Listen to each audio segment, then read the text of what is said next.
नमस्ते, जय गुरुदेव। पतंजलि योग सूत्र, इसके बारे में और कुछ हम समझेंगे। पतंजलि योग सूत्र में 4 सेक्शंस है, डिविजन्स है या पार्ट्स है कहो, जिसे योग सूत्र में पाद ऐसे कहा गया है। सबसे पहला है समाधि पाद, दूसरा है साधन पाद, तीसरा विभूति पाद और चौथा है कैवल्य पाद। ये चारों शब्दों के बहुत गहरे अर्थ में भी हम जाएंगे। समाधि पाद में 51 सूत्र है, 51। साधन पाद में 55 सूत्र है, विभूति पाद में भी 55 सूत्र है और कैवल्य पाद जो है उसमें 34 सूत्र है। ये और जो हम अष्टांग योग बोलते हैं ना, पतंजलि का अष्टांग, ये तो सिर्फ एक सूत्र में मतलब बताया गया है, जो साधन पाद का 29वां सूत्र है, जिसमें वो यम नियम आसन प्राणायाम प्रत्याहार धारणा ध्यान समाधि ये योग के 8 अंग है ऐसे बताते हैं। तो ये अंग है और इसलिए इनको अष्टांग योग ऐसे कहा गया है।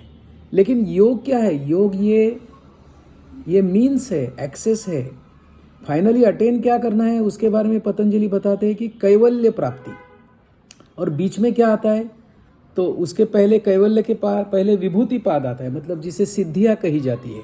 Mastery over the nature, mastery over the 5 elements, पृथ्वी आप तेज वायु आकाश पर आपकी सत्ता चलना, ये उसके पहले की बात है।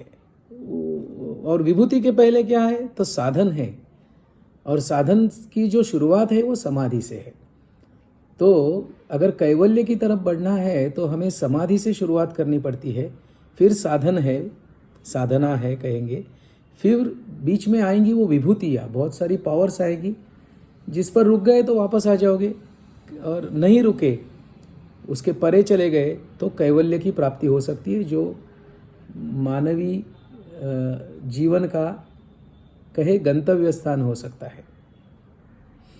अभी ये पूरे पतंजलि योग सूत्र में आप देखने जाओगे ना, तो यम डिफाइन करने के लिए तीन ही सूत्र है, सूत्र क्रमांक 3 उसका। अभी आप नियम के बारे में सूत्र 32 है, वो एक सूत्र है। तो फिर आसन के बारे में, मतलब अष्टांग योगा तीसरा अंग जो है, पूरे आसन पे ना पतंजलि योग सूत्र में 195 में से सिर्फ 3 सूत्र ही योगासन पे या आसन पे दिए हैं। सूत्र 46, 47, 48। ये मैं भी सोच रहा हूँ, मतलब आसन पे कितना फोकस किया है, लेकिन वेरी प्रिसाइज डेफिनेशन इसमें की है, स्थिर सुख आसनम। फिर प्राणायाम पे सिर्फ पतंजलि योग सूत्र में 5 सूत्र है, प्रत्याहार पे 2 सूत्र है। तो यम नियम आसन प्राणायाम प्रत्याहार और फिर धारणा ध्यान समाधि है ना, ये विभूति पाद में आता है। प्रत्याहार धारणा ध्यान समाधि, इनको अंतरंग साधना कहते हैं, अंदर की साधना है। और बहिरंग साधना में आता है, बाहर की जो साधना है वो है यम नियम आसन प्राणायाम। तो इसके उन्होंने ना पार्ट किए हैं, सेक्शंस किए हैं कि बाहर क्या करना है और मैंने अंदर क्या करना है।